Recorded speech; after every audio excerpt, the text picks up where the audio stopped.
নমস্কার মাস্টারমশাইরা। আজ আমি করছি শিশুর বিকাশ সম্পর্কে কিছু কোশ্চেন নিয়ে এসেছি, যেটা প্রাইমারি ডেটের জন্য ভীষণ ইম্পর্টেন্ট। স্বাভাবিক শিশু হাঁটতে পারে কত বছর বয়সে? এটা হবে প্রায় ১.৫ বছর বয়সে সে হাঁটতে পারে। ১ বছর দাঁড়াতে পারে, ১২ মাসে দাঁড়াবে, ১.৫ বছর হাঁটবে। ২ বছরের শিশু শেখে মোটামুটি ২৫০টি শব্দ। শিশু ৫ বছর বয়সে শেখে প্রায় ২০৫২টি শব্দ। সেফালোকোডাল অনুযায়ী শিশুর বিকাশ শুরু হয় শিশুর হাত থেকে, শিশুর মাথা থেকে, শিশুর গলা থেকে, শিশুর গোড়ালি থেকে। এটা হবে শিশুর মাথা থেকে। পরের কোশ্চেন, শিশুর আনন্দের প্রক্ষোভটি উচ্ছ্বাসে এবং অস্বাচ্ছন্দ্যের প্রক্ষোভটি বিরক্তিতে প্রকাশ হতে শুরু করে প্রায় ৬ মাস বয়সে। শিশু মাকে চিনতে পারে ২ মাস বয়সে। পরের কোশ্চেন, শিশু আদর করা ও বকাবকির মধ্যে পার্থক্য বুঝতে পারে ৫-৬ মাস বয়সে। শিশুর সঙ্গে কেউ কথা বললে শিশু কান্না থামায় আর চলে গেলে কাঁদে। এই বিষয়টি প্রথম শিশুর মধ্যে দেখা যায় যে বয়সে, তা হলো ৩ মাস বয়সে। শিশু বয়স্কদের কথা অনুকরণ করা শুরু করে ৮-৯ মাস বয়সে।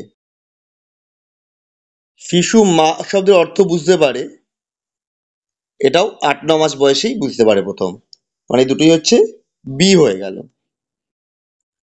শিশুর মধ্যে একটি নেতিবাচক প্রভাব দেখা যায়, এটা ১.৫ বছর বয়সে দেখা যায়। শিশুর বিকাশ প্রক্রিয়ার সূচনা ঘটে মাতৃগর্ভে। প্রক্সিমোডিস্টাল অনুযায়ী শিশুর বিকাশ শুরু হয় মূল কেন্দ্রবিন্দু থেকে। শিশুদের মধ্যে সহযোগিতা এবং সহানুভূতির গুণ বিকশিত হতে শুরু করে প্রায় ২ বছর বয়স থেকে। শিশুর বিকাশ একটি ঊর্ধ্বাভিমুখী প্রক্রিয়া, নিম্নাভিমুখী প্রক্রিয়া, পার্শ্বমুখী প্রক্রিয়া আর উভমুখী প্রক্রিয়া। হবে নিম্নাভিমুখী প্রক্রিয়া। শিশুর দাঁত গজানো শেষ হয় ২.৫ বছর বয়সে। শিশুর মস্তিষ্কের পরিণমন ঘটে ১০ বছর বয়সে। শিশুর শতকরা ৭৫% মস্তিষ্কের বিকাশ সম্পন্ন হয় ২ বছর বয়সে। বৃদ্ধি হলো জীবের ধর্ম। এটি হলো এক প্রকারের জৈবিক পরিণমন। পরের কোশ্চেন, পরিণমন হলো একটি অনুসরণ সাপেক্ষ প্রক্রিয়া, কৃত্রিম প্রক্রিয়া, মনস্তাত্ত্বিক প্রক্রিয়া না স্বতঃস্ফূর্ত প্রক্রিয়া? পরিণমন স্বাভাবিকভাবে ঘটে, তাই এটা স্বতঃস্ফূর্ত প্রক্রিয়া।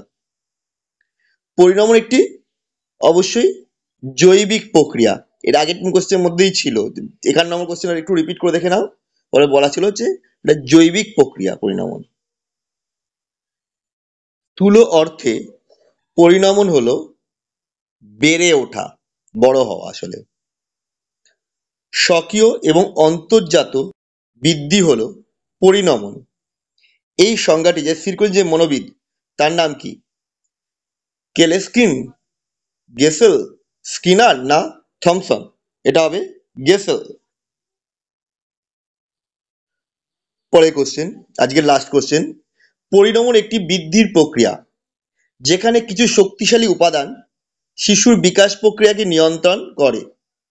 এই উপাদানগুলি বাহ্যিকের থেকেও আভ্যন্তরীণ। এই কথাটি বলেছেন কে? মার্কুইস, ওয়াইজম্যান, থমসন না গেসেল? এটা হবে গেসেল।